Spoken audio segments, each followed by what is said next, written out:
everybody? Hope you guys are doing good. Got a review for you today. The Shining came out in 1980, starring Jack Nicholson, directed by Stanley Kubrick.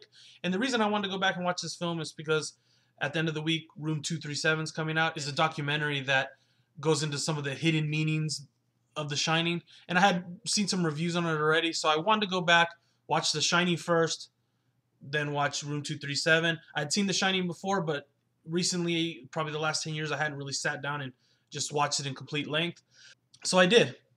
So these are my thoughts. This is what I thought about the movie. So first of all, I'm going to keep it simple because you could go on for hours about The Shining. If you want more information, I'll put the wiki link below for the movie, the IMDb page, of course. You can always go to that. You know, Stanley Kubrick himself is like a big deal, but that, you know, we're talking about The Shining here. So basically, The Shining is the story is Jack Nicholson is the main character, Jack Torrance. He takes his son and his wife up to this Overlook Hotel. That's the name of the hotel in the movie. To be the caretaker for the winter. So they're basically a family of three left in this massive hotel alone. And I don't want to go into too many spoilers, but you probably know a little something about The Shining. Jack Nicholson kind of descends into madness. And the way he's driven into madness is the cool part. His son is like a little weirdo, basically. The kid is creepy as hell in this movie. But he has like the psychic power, and that's where the term The Shining comes from. He can like see ghosts. He can kind of like communicate telepathically or whatever you want to call it. It's kind of like a various psychic skills. He can kind of see what's coming. In the meantime, Jack Nicholson's going crazy. And at the end, he snaps. And there's a lot of foreshadowing because they say previously that the last caretaker had went crazy. Basically, it's a pretty simple story, except for the ghosts and the psychic abilities being thrown in. But the main thing here is, you know, obviously there's many layers, there's different ways to look at it, but all that stems from one big thing, and it's the way this movie was shot.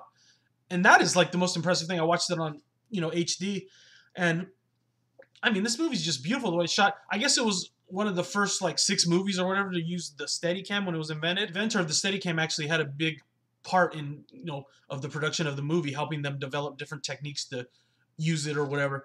And what it does is it provides these big sweeping shots of the hotel as they're walking through it. And the hotel itself is like this just giant empty vessel, sort of. It reminded me of like a big ship, but, you know, it's a hotel on a mountain surrounded by snow. And that to me was the biggest thing that stuck out in the film. Besides, everything is competent or, you know, better than competent, B+ level. The music's awesome. The acting's good. Shelley Duvall, you know, was nominated for a Razzie, I guess, for being the worst actress, but she really just looks like she's strung out, you know, like, so that plays really well into the movie. But when I just kept watching, I was just amazed by the shots, the detail in the shots, and the art direction used in the hotel. I guess the hotel was built on sound sets in London or whatever, but it looks like, oh, of course, a real hotel. They even built like a fake outside, and they shot the film inside. It looks completely awesome. I mean, it's so authentic looking, and basically, it's the art direction is like an amalgamation of different hotels that they scouted out. So it has a lot of Native American designs built into it, and I guess that works into some of the conspiracy theories basically about The Shining. But overall, the way the film looks and the overall quality, there's basically no problems with the film at all. The only thing I think modern audiences are going to have a problem with, and apparently from what I read, audiences when it first came out are going to have a problem with, is just the overall slow pace that this movie takes. It's very slow, it's very methodical, and at the ending, it's like a payoff, but that much steam building up, I don't know if it's that good of a payoff. And I think that's what audiences when it first came out didn't like, and I think that's going to be the main gripe always with this film. Besides a lot of, you know, B-level movies. I love B-level movies, but when you watch a movie like this, you can really see why it stood the test of time, why it's considered a classic. The story's very basic, but everything is done really well. And it's like, you know, you can really enjoy it by looking at it in broad strokes, and then you can also enjoy it by, you know, picking apart the details. Like I said, if you want to read more about The Shining, you're not going to be out of materials for a while, so that's where I'm going to leave the video. But my rating for The Shining is 5 out of 5 stars. And it's not because it's the scariest movie ever, but it's a slow burn. It builds tension. And that's the problem most people are going to have with it, is that they don't like the slow burn factor. But just enjoy the shots. If you're a film nerd person that likes all this stuff, you're going to really enjoy the shots in the film. Great looking stuff.